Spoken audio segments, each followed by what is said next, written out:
Hello दोस्तों, तो मेरा नाम है आशा कश्यप और स्वागत है आप सभी का हमारे यूट्यूब चैनल में। आई होप आप सभी अच्छे होंगे और मस्त होंगे। तो हमारा क्लास चल रहा था मेजर 14 ज्योग्राफी ऑनर्स सेमेस्टर 6 का, ठीक है। तो आज हम लोग उसी का आगे क्वेश्चन देखेंगे। तो विद्या गैस का ही क्वेश्चन है, तो चलिए देखते हैं कि क्वेश्चन क्या है। और इससे पहले अगर मैं आप लोगों से रिक्वेस्ट करना चाहती हूँ कि अगर आप हमारे चैनल पर नए हो तो प्लीज़ चैनल को सब्सक्राइब कर लें और वीडियो अगर अच्छा लगे तो वीडियो को लाइक ज़रूर कर दें। तो चलिए देखते हैं कि क्वेश्चन क्या है। नगरीय परिवहन की वृद्धि तथा उससे उत्पन्न समस्याओं की आलोचनात्मक समीक्षा कीजिए। तो चलिए इसके उत्तर को जानते हैं। नगरीय परिवहन की वृद्धि एक जटिल मुद्दा है जिसमें कई सकारात्मक और नकारात्मक पहलू शामिल हैं। नगरीय परिवहन की वृद्धि से उत्पन्न समस्याओं की आलोचनात्मक समीक्षा हम निम्नलिखित रूपों में कर सकते हैं। तो पहला है यातायात जाम। तो नगरीय परिवहन की वृद्धि से यातायात जाम की समस्या उत्पन्न होती है, जिससे लोगों को अपने गंतव्य तक पहुंचने में अधिक समय लगता है। तो यातायात की ज़्यादा वृद्धि होने से क्या हो रही है, रोड जो है जो ज़्यादा जाम हो रहा है, और जिससे क्या होता है कि लोग जहाँ पे जिनको जल्दी पहुँचना होता है वो बहुत ज़्यादा लेट से पहुँचते हैं, बहुत ज़्यादा ज़रूरी काम भी उनका लेट हो जाता है। तो ये यातायात जाम पहली समस्या। दूसरी समस्या वायु प्रदूषण। तो नगरीय परिवहन की वृद्धि से वायु प्रदूषण की समस्या उत्पन्न होती है, जिससे लोगों के स्वास्थ्य पर नकारात्मक प्रभाव पड़ता है। स्वास्थ्य संबंधी बहुत सारी बीमारियां होती है। वायु प्रदूषण मतलब ज़्यादा गाड़ियों की जब वृद्धि हो जाती है, यानी परिवहन का जब वृद्धि हो गया तो प्रदूषण भी ज़्यादा फैलेगा। अब प्रदूषण फैलेगा तो उससे क्या, लोगों के स्वास्थ्य पर बुरा प्रभाव पड़ेगा। तीसरा है ध्वनि प्रदूषण। नगरीय परिवहन की वृद्धि से ध्वनि प्रदूषण की समस्या उत्पन्न होती है, जिससे लोगों के स्वास्थ्य और जीवन की गुणवत्ता पर नकारात्मक प्रभाव पड़ता है। चौथा है सड़क सुरक्षा।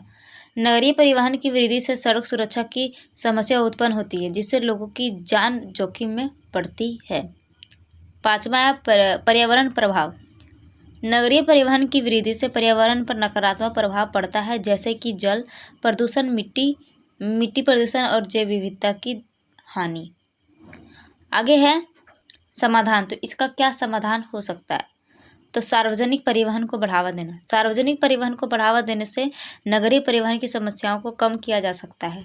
सार्वजनिक परिवहन क्या होता है, जैसे कि अभी एक व्यक्ति भी एक कार लेके चलता है, तो अगर वही व्यक्ति अगर एक बस जो है एक बड़ा सा बस आता है, अगर वही बस में लगभग 20 से 50 व्यक्ति अगर जाते हैं या उसका परिवहन करते हैं 20 से 50 व्यक्ति एक ही बस में, तो क्या होगा, थोड़ा उससे क्या होगा, ये सार्वजनिक परिवहन हो गया। इससे क्या होगा, थोड़ा प्रदूषण कम होगा। तो सार्वजनिक परिवहन को थोड़ा बढ़ावा देना चाहिए, ठीक है।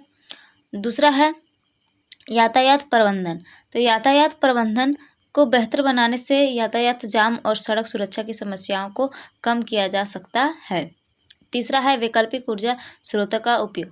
वैकल्पिक ऊर्जा स्रोतों का उपयोग करने से वायु प्रदूषण और पर्यावरण प्रभाव को कम किया जा सकता है। जैसे साइकिल वगैरह होता है, पैदल चलना होता है, फिर इलेक्ट्रिक से जो गाड़ियाँ चलती है, वे सब वैकल्पिक ऊर्जा के अंतर्गत आता है, ठीक है। आगे है चौथा नगरीय नियोजन। तो नगरीय नियोजन को बेहतर बनाने से नगरीय परिवहन की समस्याओं को कम किया जा सकता है। आगे है नगरीय परिवहन की वृद्धि के लाभ। तो अब इसके लाभ भी है। किसी भी चीज़ का दो पहलू होता है, एक उसका या तो लाभ हो सकता है या तो हानि हो सकता है, ठीक है। तो इसके कुछ लाभ भी है। तो पहला लाभ है आर्थिक विकास। तो नगरीय परिवहन की वृद्धि से आर्थिक विकास को बढ़ावा मिलता है, क्योंकि यह लोगों को काम और व्यवसाय के अवसरों को प्रदान करता है। तो नगरीय जितना ज़्यादा वृद्धि होगा उतना फिर ड्राइवर, कंडक्टर ये सब का भी मतलब बढ़ेगा, मांग बढ़ेगा। तो इससे रोजगार भी प्राप्त होती है और लोगों को क्या है, मतलब रोजगार वही आर्थिक लाभ होता है। आगे दूसरा है सुविधा और पहुंच।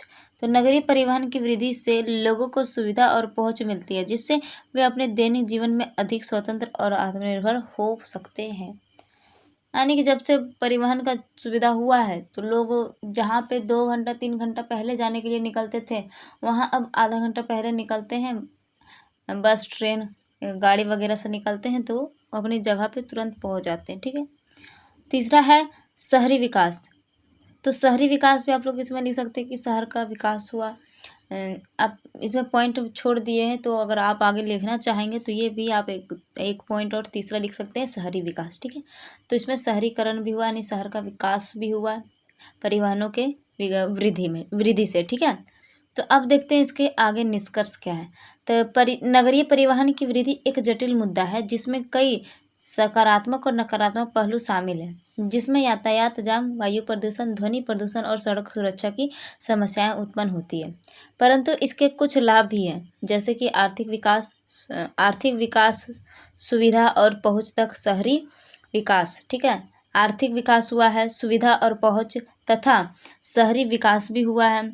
इन सभी परेशानियों को कम करने के लिए सार्वजनिक परिवहन को बढ़ावा, यातायात प्रबंधन, वैकल्पिक ऊर्जा स्रोतों का प्रयोग एवं नगरीय नियोजन को बेहतर बनाना आवश्यक है। तो ये हो गया हमारा निष्कर्ष। ऐसे निष्कर्ष कोई टफ चीज़ है नहीं, आप खुद से भी लिख सकते हो। जो चीज़ को आपने लिखा है ऊपर, मतलब जितना भी विस्तारित करके पूरा लिखा है बड़ा सा, उसको एक छोटा सा लिख देना है। और आप इसमें क्या सोचते हो इसको कम करने के लिए, या फिर इसमें आप क्या चेंजेस करना चाहते हो, तो आप उसको उस चीज़ को वहाँ पे निष्कर्ष में आप लिख सकते हो। अब इसमें तीसरा जो है शहरी विकास, आप नहीं भी लिखिएगा तो चलेगा। पहला दो पॉइंट लिख दीजिएगा। अगर आपको ज़्यादा लिखने का मन कर रहा है तो तीसरा पॉइंट शहरी विकास ऐड कर दीजिएगा। ठीक है। तो ये हुआ नगरीय परिवहन की वृद्धि से उत्पन्न समस्याएं। ठीक है। तो आई होप आप लोगों को ये समझ में आया हो। और किसी ने कमेंट भी किया हुआ था, कोई भाई थे, कमेंट भी किया हुआ था कि जल्दी जल्दी ये क्वेश्चन करवा दीजिए। तो आ चुका है, तो आप जरूर देखिए, अपने दोस्तों के साथ भी शेयर कीजिए, और हो सके तो लाइक कीजिए, और कमेंट भी कीजिए कैसा रहा, और चैनल को सब्सक्राइब करके जरूर जाइएगा। तो चलिए मिलते हैं नेक्स्ट वीडियो में। अभी के लिए धन्यवाद।